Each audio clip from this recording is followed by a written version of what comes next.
Pembatasan lalu lintas ganjil genap. Kendaraan pribadi wajib beroperasi berdasarkan angka terakhir nomor polisi kendaraan dengan waktu dan tempat yang telah ditentukan. Sosialisasi berlangsung 28 Juni hingga 26 Juli, uji coba 27 Juli hingga 26 Agustus. Apabila uji coba berhasil, maka akan diberlakukan mulai 30 Agustus.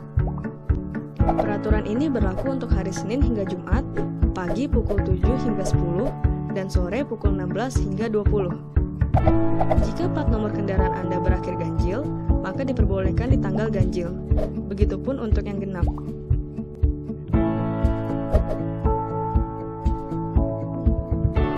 Berikut lokasi-lokasi yang akan diberlakukan.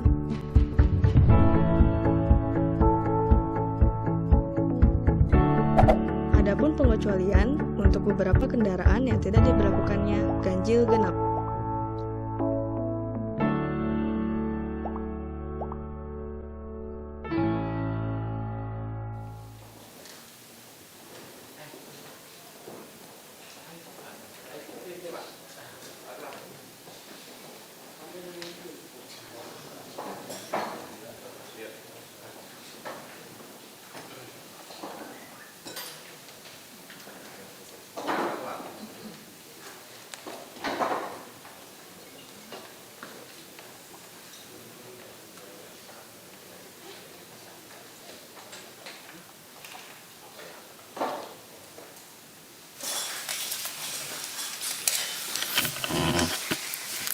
Mohon izin Pak Wagub. Bapak Ibu yang saya hormati, Assalamualaikum warahmatullahi wabarakatuh. Selamat pagi, salam sejahtera. Pada kesempatan pagi ini kita akan membicarakan hal-hal terkait penanganan pengelolaan air limbah di Pulau Seribu, Pak ya. Dan ini menjadi sangat penting karena Pulau Seribu itu nanti menjadi salah satu destinasi wisata nasional. Ada 10 kalau nggak salah, ada 10 dan Pulau Seribu salah satunya. Dan bisa kita bayangkan ketika pengelolaan air limbah itu tidak memadai, maka pencapaian untuk kita agar Pulau Seribu menjadi destinasi wisata yang baik itu akan sulit kita capai. Untuk itu hari ini kita mungkin berdiskusikan Pak ya, langkah-langkah apa yang perlu kita lakukan agar kemudian apa-apa yang terkait air limbah di Pulau Seribu bisa lebih terpadu penanganannya. Sepertinya memang selama ini kita melupakan Pulau Seribu Pak. Kita air limbah itu banyak berbicara mengenai yang daratan Pak ya. Ada ya Pak ya, Pak Bekti. Ada 15 zona, tetapi kemudian yang Pulau Seribu padahal pulaunya ada 100 apa ya? 110 ya. Nah, saya nggak kebayang apakah sistemnya ada penanganan air limbah di setiap 110 pulau itu ataukah ada beberapa pemetaan yang bisa kita lakukan. Untuk itu mungkin kita akan mendengarkan dulu masukan-masukan awal.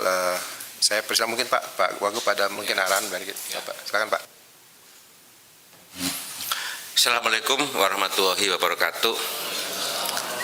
Pak Deputi, Pak Bupati, ada Kepala Dinas Kebersihan, ini tata ruang Bu Vera, Wakil Wali Kota Jakarta Utara, Bapak Ibu sekalian. Sengaja hari ini kita akan rapat koordinasi tentang pengelolaan Pulau Seribu sekaligus terkait dengan Jakarta Utara, karena nggak bisa dilepaskan antara Kepulauan Seribu dengan Jakarta Utara. Problemnya hampir sama.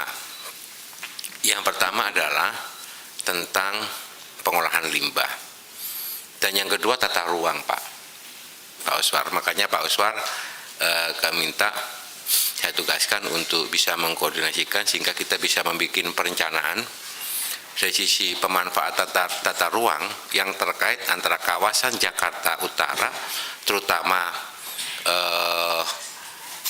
pelabuhan penyeberangan harus bagus karena Kepulauan Seribu sudah dijadikan salah satu daerah tujuan wisata ya secara nasional. Yang kedua, kalau sudah seperti itu maka kita harus antisipasi Kepulauan Seribu akan menanggung beban yang cukup berat kalau nggak kita persiapkan sejak dini. Saya khawatir lingkungan Kepulauan Seribu rusak. Semakin banyak orang di sana, semakin banyak orang datang ke sana, berarti juga menjadi beban tersendiri bagi Kepulauan Seribu. Beban itu bukan hanya perusakan lingkungan yang dilakukan oleh mereka-mereka yang datang ke Kepulauan Seribu, orang Jakarta, orang manapun, ya, tetapi juga disebabkan oleh para penghuni pulau-pulau yang terpadat. Saya kaget ketika mendapatkan laporan dari BPLHD Pak Junedi yang ditujukan pada Pak Gubernur. Saya dapat tembus saja, saya baca dengan berbagai macam tingkat kerusakan yang sudah melalui baku uji mutu ya, baku mutunya, uji mutunya sudah rusak. Maka perlu diambil langkah-langkah segera Pak Oswar, koordinasikan. Ini semua kebersihan ada, tata ruang ada, ya, BPLHD ada, Bapati ada, dan sekaligus terkait dengan kawasan Jakarta Utara. Tadi Pak Oswar sudah membuka. Sekali lagi persoalannya bukan hanya masalah limbah, persoalannya juga menyangkut masalah tata ruang Pak Bupati. Ya, sekarang telah tumbuh banyak homestay yang dikelola oleh masyarakat, dan itu harus ditata terlebih dahulu. Yang boleh di mana, bagaimana standarnya, tidak dibiarkan liar berdiri begitu saja. Sejak awal sudah harus ditata, termasuk juga dengan pengelolaan limbahnya. Sejak awal Pak ya, sudah ditata juga. Dan perencanaan itu Pak Oswar juga sudah harus diketahui oleh warga di sana. Ini untuk yang dikelola oleh warga. Termasuk pengelolaan sampahnya bagaimana. Ini ada Pak siapa? Pak Isnawaji ya, terkait. Termasuk penyediaan air minumnya bagaimana. Maksudnya terpadu betul gitu Pak, sejak awal. Kita tidak ingin lagi terjadi kerusakan yang terus-menerus seperti di daratan. Ya, banyak pemukiman kumuh, banyak rumah-rumah kumuh sudah berdiri puluhan tahun digusur, kita berkelahi. Kepulauan Seribu masih bisa dikelola Pak. Mari kita minus sejak awal. Terutama satu, tata ruangnya. Yang kedua, pengelolaan lingkungannya. Ini yang dikelola oleh masyarakat. Yang paling padat di Pulau Pari, Pulau Kelapa, Pulau Panggang sudah luar biasa, ya. Ini yang dikelola masyarakat. Belum lagi yang dikelola oleh swasta, Bu. Ya, saya tegaskan di sini bahwa yang dikelola oleh swasta tetap harus dibawa pengawasan pemerintah. Lagi, tetap harus dibawa pengendalian pemerintah. Ya. Kepulauan Seribu, pulau-pulau dengan jumlah 100 pulau lebih itu yang juga mempunyai potensi kerusakan maupun potensi ancaman yang lain adalah pulau-pulau yang dikelola oleh swasta. Dari sisi kontrolnya, kita juga harus bisa masuk ke sana. Ya. Kalau di sana mungkin bukan hanya pengelolaan limbahnya, tapi aktivitas yang dilakukan di sana. Ya. Karena dia langsung berhubungan dengan lautan bebas. Dan Anda tidak bisa mengkontrol keluar masuknya kapal di sana. Aduh. Kan sangat private itu ya. Boleh ada privasi, tetapi tetap di bawah pengawasan kita. Ya. Kalau perlu di situ juga harus dipasang kalau bisa CCTV, di mana bisa kita kontrol juga Pak. Jangan dilepaskan. Jangan dilepaskan. Tetap harus memenuhi aturan tata ruang kita. Termasuk juga kan tidak ada yang pulau kemudian hak milik dimiliki swasta, tidak boleh kan? HPL tetap kita ya, pengelolaan biaya dia ya.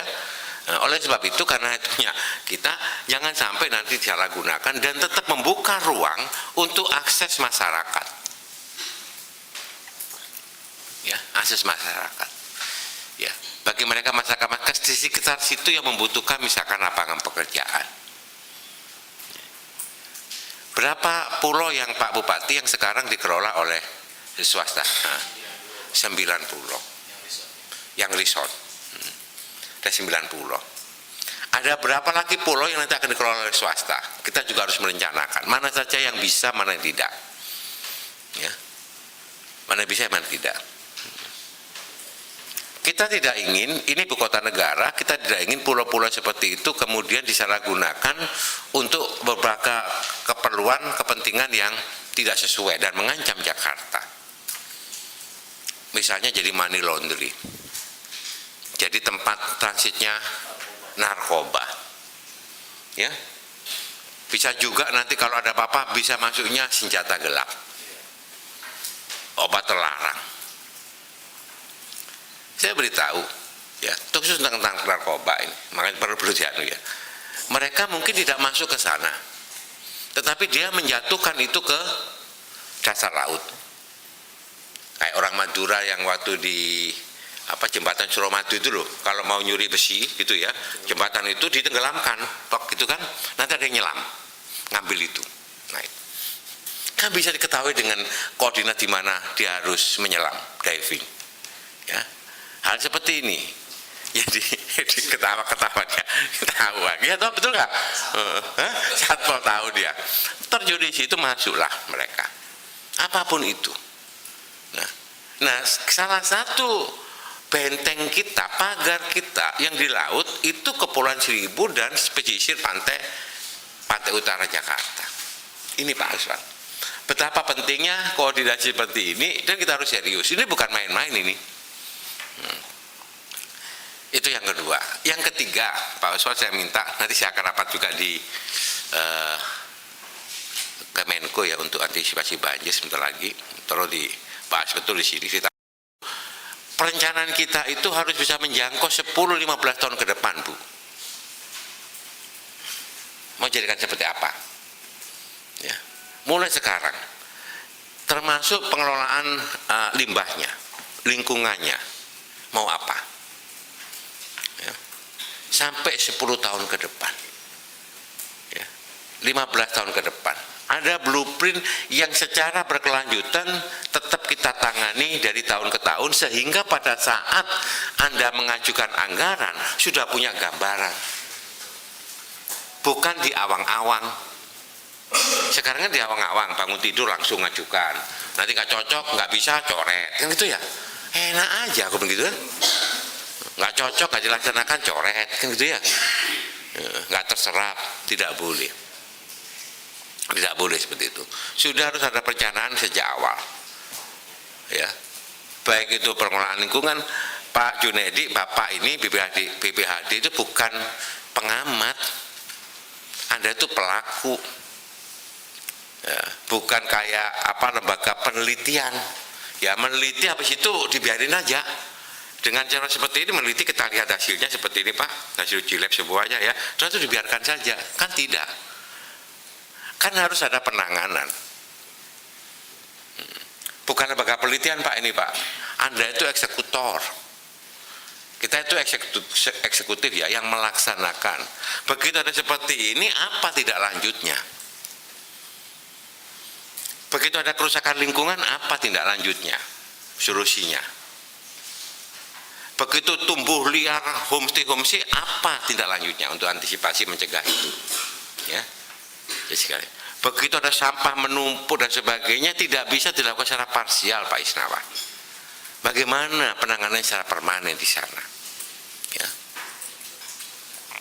Ini yang kami harapkan Pak, yang kita harapkan semua.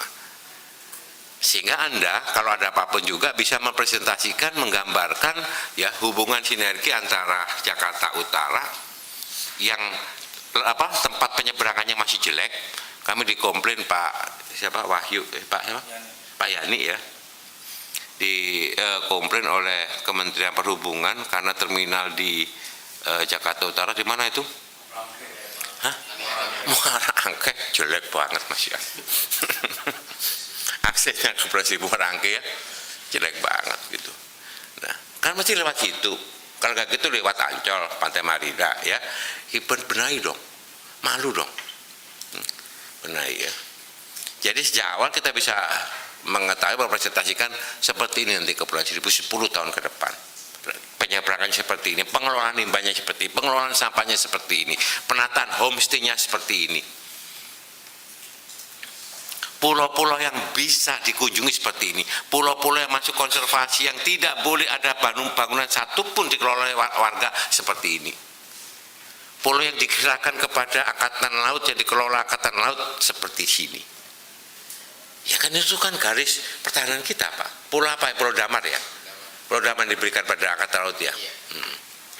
Di sini. Ini khusus untuk Kepulauan Seribu. Mumpung lingkungan Kepulauan Seribu belum begitu rusak, tapi sudah mengarah ke rusak. Dan ini harus dihentikan, Pak Osvar ya. Sebagai pengantar, silakan mungkin Pak Bupati, Pak Junedi ya, atau Kebersihan atau Bu Vera menyampaikan secara gambaran secara umum seperti apa. Ini saudara yang perlu saya sampaikan, garis besar apa yang harus kita capai dalam rapat koordinasi ini. Terima kasih. Terima kasih Pak Wagub. Saya sendiri baru terima undangan tadi malam Pak, jadi tidak terlalu paham ini sebenarnya mengenai apa. Jadi saya cuma melihat undangannya air limbah Pak. Tapi memang saya sepakat Pak bahwa Pulau Seribu harus ditangani secara terpadu menjadi satu kesatuan rencana yang jelas. Mungkin kita perlu dengarkan dulu Pak, mapping dulu kira-kira masalahnya apa sih dan apa-apa saja yang kira-kira sekarang yang prioritas untuk ditangani. Kita mungkin dari Pak Bupati dulu mungkin. Silakan, Pak. Terima kasih Pak Pimpinan. Bismillahirrahmanirrahim. Assalamualaikum warahmatullahi wabarakatuh. Yang saya hormati Pak Wagub, Pak Deputi, serta rekan-rekan seluruh yang hadir pada rapat ini.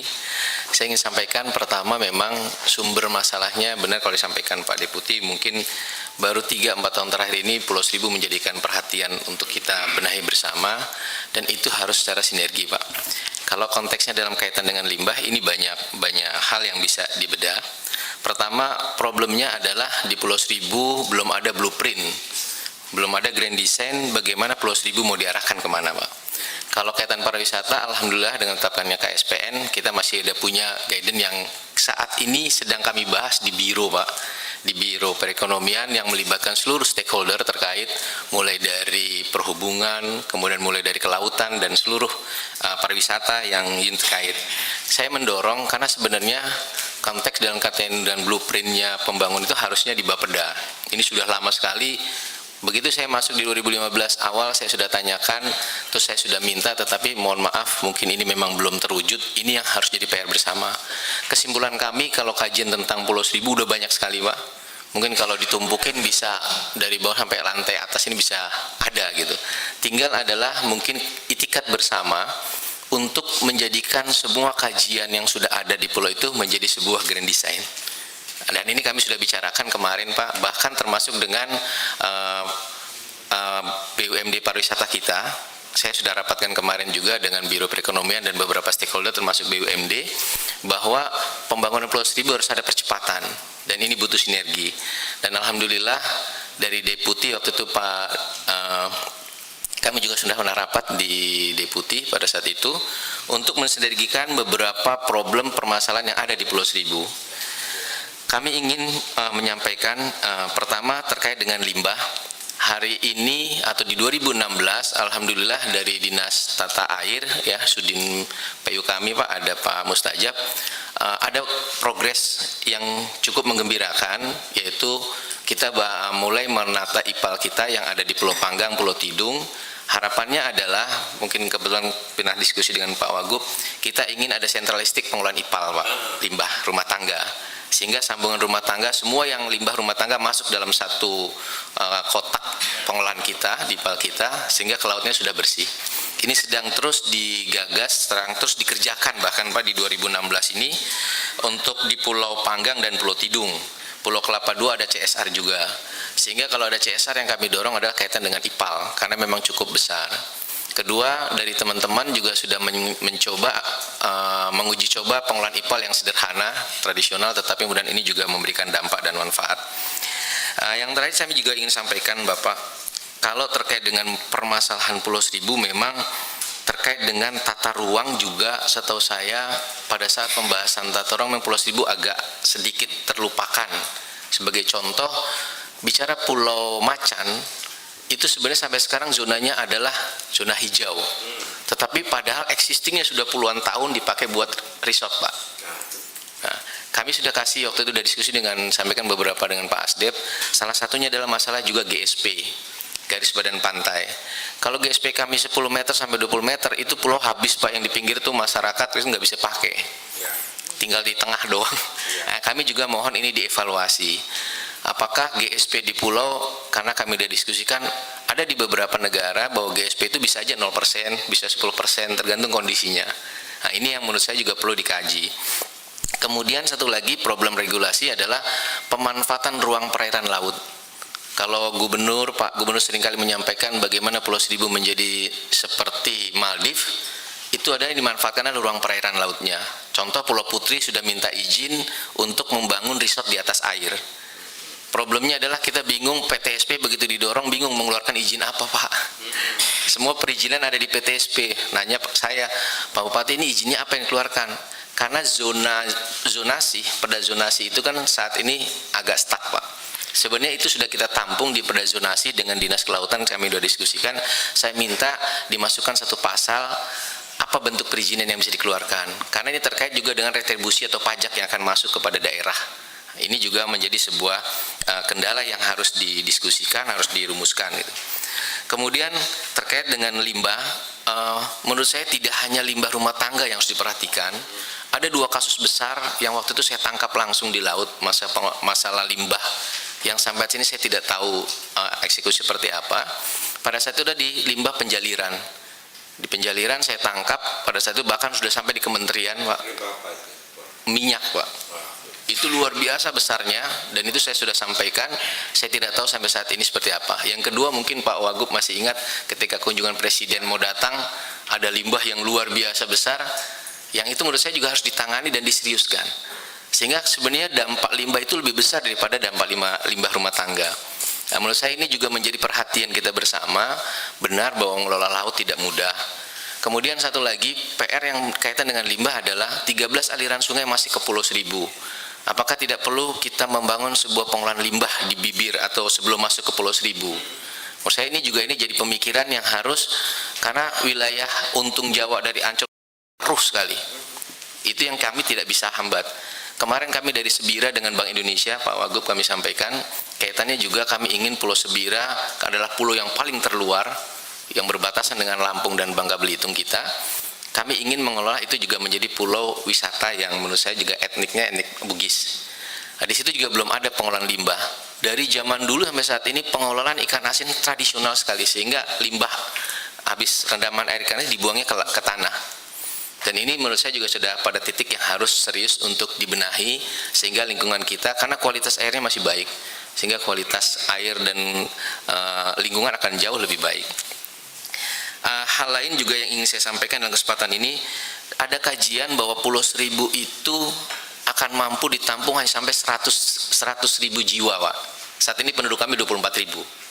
Tapi kami bayangkan kalau didorong wisata itu targetnya 1 juta sampai 3 juta, seperti yang Pak Wagub sampaikan, ini problem besar buat kita dalam hal mengelola limbahnya, menyediakan air bersih, serta sarana pendukung lainnya.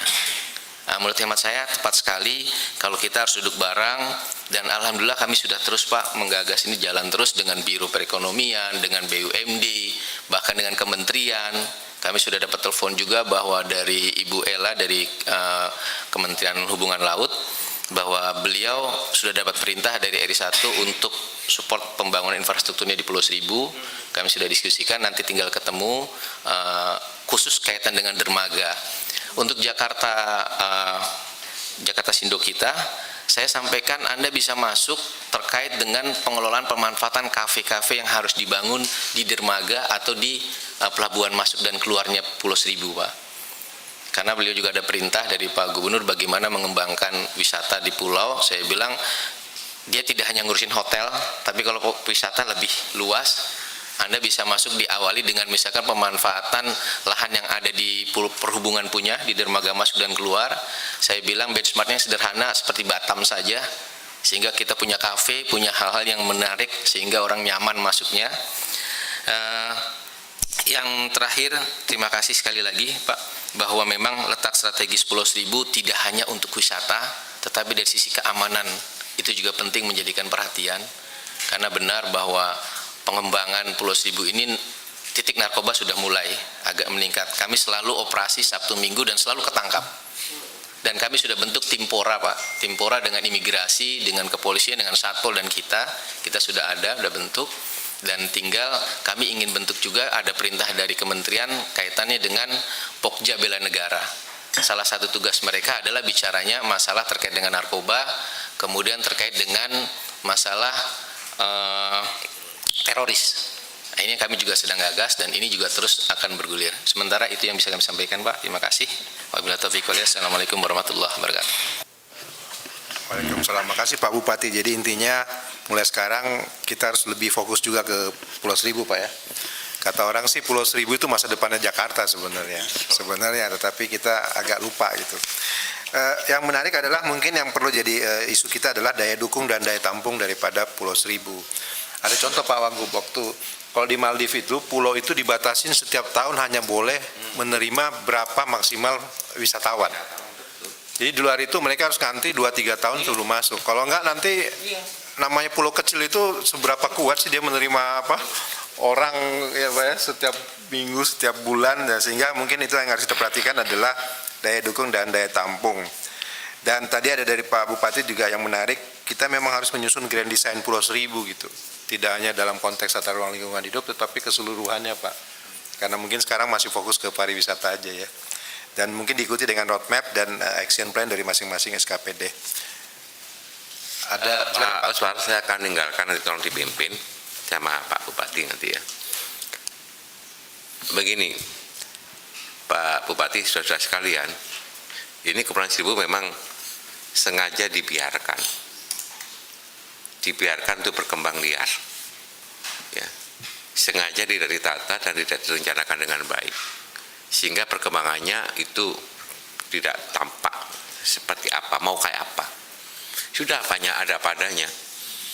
Terus kemudian yang kedua, kita selalu berpikiran bahwa yang menjadi asumsi cuma berapa sih jumlah pendudukmu? 28.000, 24.000, ngapain diurusin? Saudara-saudara, kita kan bukan hanya ngurusi penduduk yang ada di Kepulauan Seribu, kita juga ngurusin wilayah, Pak. Kita juga mengurusi ruang, gitu kan? Bukan sekedar jiwa. Ya. Kalau kita hanya ngurusi jiwa, gampang ngurus Seribu. Gak usah bangun macam-macam, kasih aja bantuan berapa M di sana, bagi di sana pasti sejahtera dia. Duit kasih aja. Kan bukan begitu kan. Nah, oleh sebab itu saya minta Bapeda gitu ya. Bapeda bikin blueprint ya. Grand design Kepulauan Seribu masih seperti apa. Bekerja sama namanya Badan Perencanaan Pembangunan. Ini beliau dari Bappenas, pasti paham ya. Bapeda bisa mengundang SKPD, OKPD terkait bersama-sama, ya, bersama dengan pemerintahan Kepulauan Seribu, gitu ya.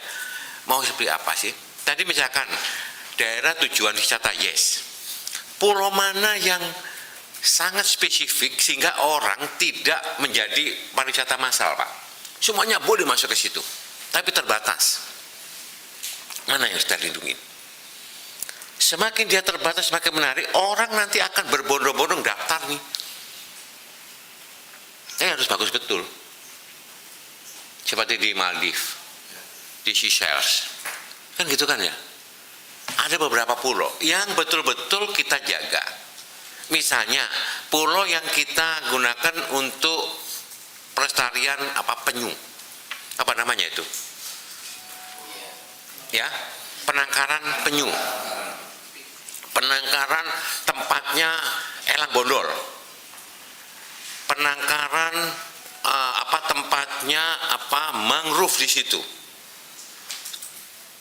tempat untuk terumbu karang. Terumbu karangnya udah rusak loh di sono, karena makin banyak orang nggak terkontrol tuh, diinjak-injak tuh, betul nggak? Nah ini mana yang betul-betul sangat spesifik? Boleh kamu masuk di sana, didaftar. Itu tempat tujuan wisata khusus Kepulauan Seribu. Jadi jangan seneng-seneng jutaan orang datang ke sana, saya pastikan kalau nggak direncanakan rusak. Dan itu selesai cuma setahun, setelah itu hancur. Orang nggak mau nanti ke sana. Bunaken, betul ya, hancur ya. Kita selalu seperti itu. Dan masyarakat selalu diajak berpikir instan. Demikian banyak orang datang, gitu kan ya, maka dia berebut untuk bangun homestay murah-murah sampai bibir pantai dibangun homestay. Pokoknya duit masuk. Tapi setelah itu wisatawan tidak mau, rusak. Anda boleh, kemarin Pak Bupati kan ke Lombok tuh, pulau-pulau gili itu dikontrol betul loh. Gili air, gili Trawangan, gili Meno, kontrol betul misalnya begitu ya. Kendaraan bermotor tidak boleh betul masuk di situ. Di sana juga karena daerah Lombok NTB ini kan Islamnya kuat ya. Di situ boleh kan, agamanya kan kuat ya. Di situ boleh buat jual bir. Ya boleh itu kan minum bir toh. Bagaimana? Pulau Seribu boleh nggak misalkan itu? Ada beberapa lokasi khusus di mana bir boleh, begitu kan? Pantai khusus gitu kan? Misalnya seperti itu. Nah ini kan perlu ya blueprint grand design Bapenda yang nanti akan sebagai koordinator. Ya, saya minta betul ya. Ini bukan terlewatkan Pak, terlupakan Pak. Karena belum pernah ada pengelolaan limbahnya kayak apa, sampahnya kayak apa, dermaganya mau kayak apa, kan begitu ya. Yang betul-betul ya secara rinci ya sistematis yang nanti akan kita capai. Nah, ini saatnya Pak kita Pak. Kita tidak boleh berpikir apakah tahun depan sudah selesai semua, tidak. Ada beberapa yang harus program yang berapa tahun, tetapi jelas. Dan saya tidak mau terpotong-potong. Karena banyak sekali pembangunan di Kepulauan Seribu yang perencanaannya salah-salah, sekarang mangkrak dan rusak. Kita sudah keluarin banyak duit nih. Banyak nih, mulai pemecah ombak, terus kemudian tempat untuk di Untung Jawa itu kafe-kafe itu ya, UKM ya, udah bangun seperti itu, mangkrak semua. Ini ngabisin duit Pak Oswald berapa kali ke Kepulauan Seribu ya. Nanti kita ajak keliling gitu. Bagaimana kita betul-betul menghambur-hamburkan duit untuk kegiatan fisik yang nggak jelas dan nggak ada manfaatnya, rusak semua. Kita tidak boleh seperti itu lagi. Ya tolong Pak Benda, Pak Oswald saya minta ya, paling tidak seminggu ke depan ini hari apa? Jumat ya. Ya seminggu depan sudah ada draft blueprint ya, rancang bangun Kepulauan Seribu mau seperti apa. Terus Pak Oswald dan beliau di Bappenas lama banget gitu kan, ya toh. Ya, jadi tolong Pak Oswald yang mimpin di situ Pak ya. Bukan hanya ini kan cuma apa itu case study ada Pulau Pari ini ya. Ini sambung pulau ini banyak banget Pak Junedi ya. Gitu ya. Saya begitu tolong dilanjutkan dan saya minta izin mau rakor dengan Kemenko PMK ya. Terima kasih.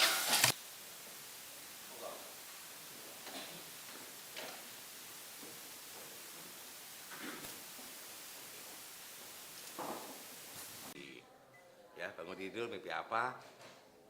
Anggarkan. Nah, akibatnya apa? Akibatnya banyak sekali ya program-program di sana yang tidak bisa dieksekusi. Nah, kalau nggak bisa dieksekusi berarti kan jadi silpa. Karena nggak ada kredit. Makanya saya perintahkan Pak Benda untuk bikin 10 tahun ke depan Pulau Seribu itu mau apa? Kita orang datang ke sana. Itu kan beban. Kalau nggak dikontrol rusak tuh lingkungan. Pulau mana saja yang boleh dikunjungi secara massal, pulau mana saja yang terbatas. Ya, karena orang datang itu juga membawa beban. Dia pasti bawa sampah, dia pasti butuh air, ya, air minum, ya, dia butuh fasilitas penginapan, dia butuh energi listrik dan sebagainya. Ini harus direncanakan. Yang kedua adalah Kepulauan Seribu itu adalah halaman depan DKI. Jangan lupakan di dalam perencanaan tata ruang itu harus juga dikelola pulau-pulau yang sekarang ini dalam tanda kutip pulau swasta. HPL-nya milik pemerintah.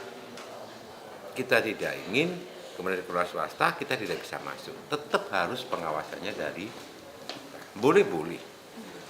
Ya, tapi pengawasan ketat dari kita supaya tidak disalahgunakan. Itu yang kedua.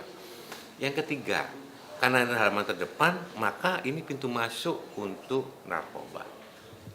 Ya, mereka juga harus antisipasi. Ya. Narkoba banyak yang kan sudah kasih isyarat waktu itu berkali-kali, tolong Jakarta Utara sana, Pantai Indah Kapuk, ya di itu kena semua di sana. Ya. Di Koja ya kena di sana. Nah itu masuknya selalu dari sana. Dan sekarang polanya kan paling mudah itu lewat laut loh. Kalau lewat udara kan agak susah.